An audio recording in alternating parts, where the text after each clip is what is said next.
In the 1930s, a teenage girl was missing her lessons. Kath Skin had been kept off school that summer with scarlet fever. One afternoon, she walked out into this field. We've had enough. She sat for a moment under the hedge. That day too was thundery. Kath Skin only revealed what she had seen when crop circles began appearing by the dozen half a century later. It was a lovely, hot, sultry day. And, sort of day like this today, as if there's a storm coming. But in front of me, there was this great big field of wheat. I was chewing a bit of wheat just as I am now. And all of a sudden, I saw a blessed great whirlwind right in the middle of the field. And it was throwing up stuff about 30, 40 feet up. And all of a sudden, it dissipated and all the stuff fell down to the ground. And I was fascinated by this.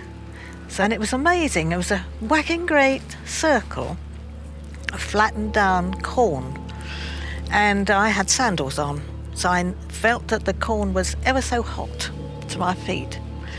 And all around, you know how you have a pack of cards and they all fall against each other? Well, the corn was like that in a clockwise direction, and all the ears of corn were sort of intertwined all the way around, made a lovely sort of periphery. It could only be very strong pressure to press all the corn down so hard onto the ground, and in that particular pattern. It was all the letters in the paper about these marvellous circles appearing all over the country, and some were obviously man-made, and it's when they started off about aliens that I got annoyed, because I thought, well, I've seen the blooming thing made, so I know it's nothing to do with aliens and foreigners, and it would be interesting to know how they are formed, what makes it, whether it's an electric current, whether it's something actually in the ground that performs differently according to weather conditions. I don't know. But if you find out, you let me know. This lady's story is especially valuable. It's one of only a handful of eyewitness accounts dating from before the 1980s. The earliest studies of such basic crop circles were made by meteorologists. They had no reason to suspect hoaxes and wondered if the phenomenon was caused by whirlwinds. Dr. Terence Meaden investigates unusual weather phenomena. His reports come from people like farmer Tom Gwinnett. Tom says he too has seen a crop circle forming, but his experience was accompanied by eerie effects. His car cut out. There was a humming sound, and he saw sparks dancing in the air. As I come back up the road, the headlights on the car and ignition, everything cut out.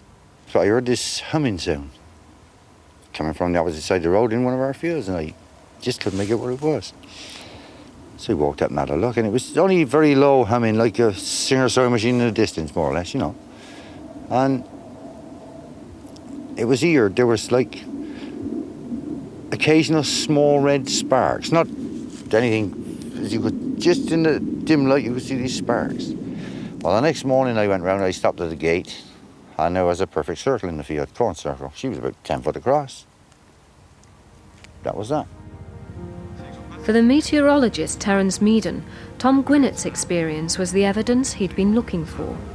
Dr. Meaden believes that a rare combination of temperature and landscape can set up a very localised whirlwind or vortex, which spins till it drops, leaving a circle of flattened corn. This is quite a perfect situation for circle formation in the sense that I predicted that they could happen. That is to say, there is a hill of some importance just there to the west, and the conditions being quiet that night, I'm sure that the hill itself provided the obstacle that made a lee vortex. I was very pleased to have Tom's telephone call telling me about his observations. Very few people have been fortunate enough to see this. And Tom is such a credible witness. He's a good countryman, a good observer, and has just no reason to court publicity at all. My theory does very well for the ordinary crop circles. Indeed, there's no competitor at all. No one else has come along with any other suggestion at all. If my theory is not right, what's it going to be? Is it going to be the fairies?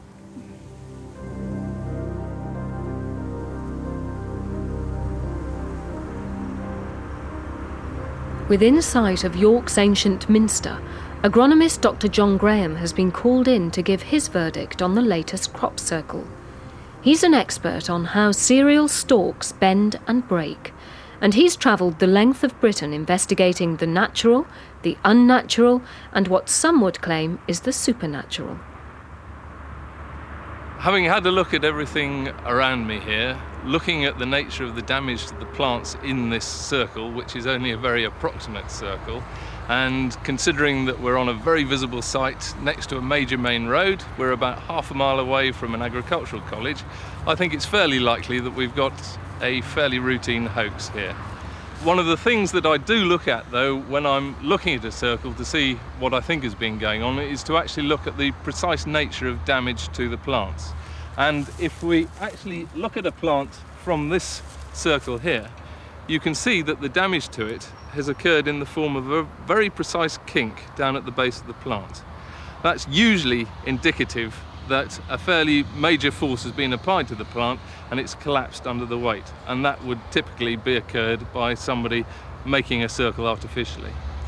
It's possible that this could have occurred naturally, but according to the wind tunnel test which I've done, you would need a wind speed in excess of 150 miles an hour to cause this damage, and in a normal English summer that doesn't normally occur.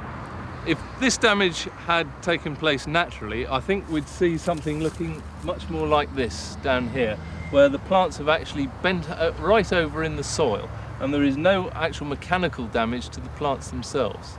That would indicate to me a far greater likelihood of a natural occurrence, whereas something like this is almost certainly as a result of a mechanical force applied by a human agent. I think the more important factor is what force is actually being applied to the plants in the first place. We've already talked about hoaxes, and the hand of mankind seems to rear itself very, very frequently. Just to prove to you, Ollie, this is what we used to get up to at night. Now I'm going in here and I'm going to start making a circle for you.